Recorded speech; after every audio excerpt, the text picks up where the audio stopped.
Bill, we always hear that God is the creator. Okay, sounds simple. But what is the creation? What is a world? It's not so simple as people think.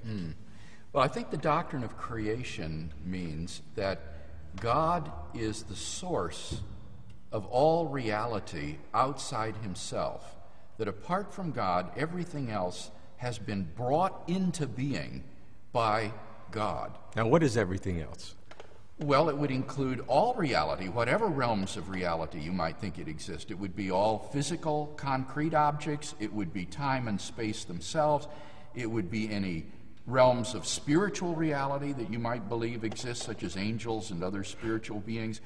And it would include any sort of abstract objects, if you think that those sorts of things exist. Like mathematics, 2 plus Yes, 2 like equals 4. Or... sets and numbers and propositions and so forth. Anything that exists that is not God himself has been brought into being by God. How about things like causation or logic, operations among ideas? I would see things like logic as grounded in the very mind of God himself. The Gospel of John refers to God as the Logos, from which we get our word logic. It means reason or word. And it presents God as the creator of all things. It says that in the beginning was the Logos, and the Logos was with God, the Logos was God. All things were brought into being through him, and without him nothing came into being. So the idea there is that God is the supremely logical agent, and logic, as we use it, is simply a reflection of the mind of God himself. So everything outside of God himself, God is responsible for, and this is a vast number of things, anything that we can conceive of and anything we can't conceive of. Well, anything that exists. I mean, there are, in a sense, fictional entities.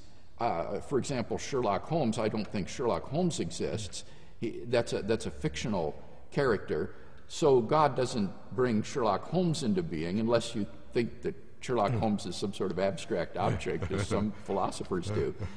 So everything that exists owes its being to God, and I would say was brought into being by God at a specific time, which implies that the creation or the world or reality outside of God has not always existed. I think that most people don't understand that the idea of creation is inherently bound up with temporal considerations.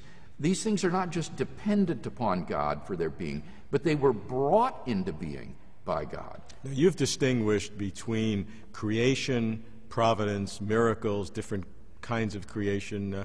Help me understand the differences. Yes, this is a traditional distinction that theologians have made with respect to God's relations to reality outside of God. On the one hand, creation, properly speaking, is, as I've defined it, bringing things into being from nothing. God is the efficient cause of everything that exists. That is to say, he produced it, he brought it into existence.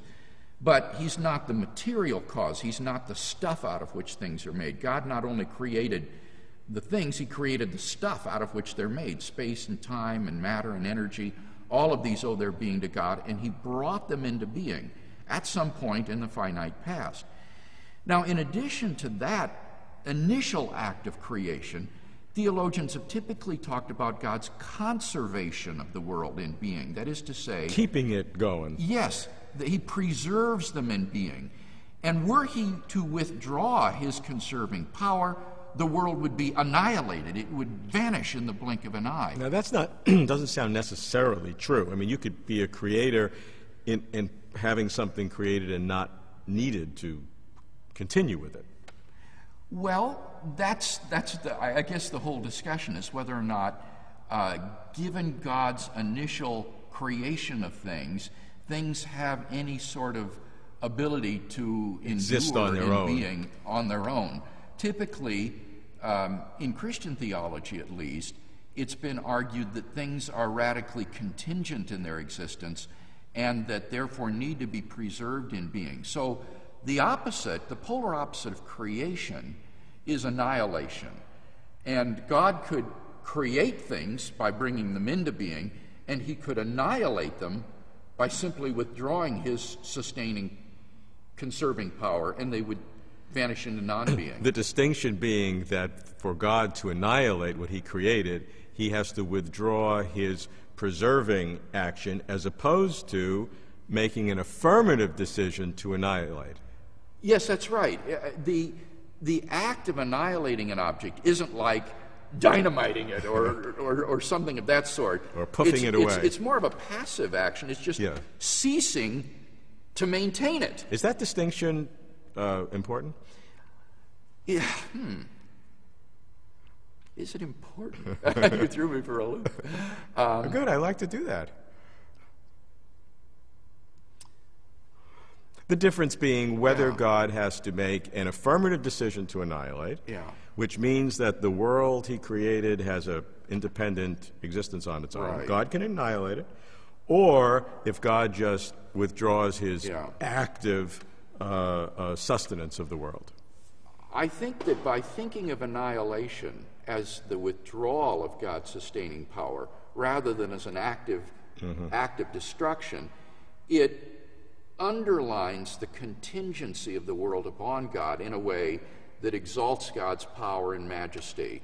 Whereas if the world has some sort of positive inertia in being on its own that would require God to blast it out of existence, that would tend to make the world less contingent on God, more independent of God, and therefore would perhaps be thought to diminish God's greatness and power. So in that sense, it perhaps highlights an important difference. But isn't this just a human philosophical intervention, imagination of which way might be better? We don't have any real knowledge of how God is actually doing it.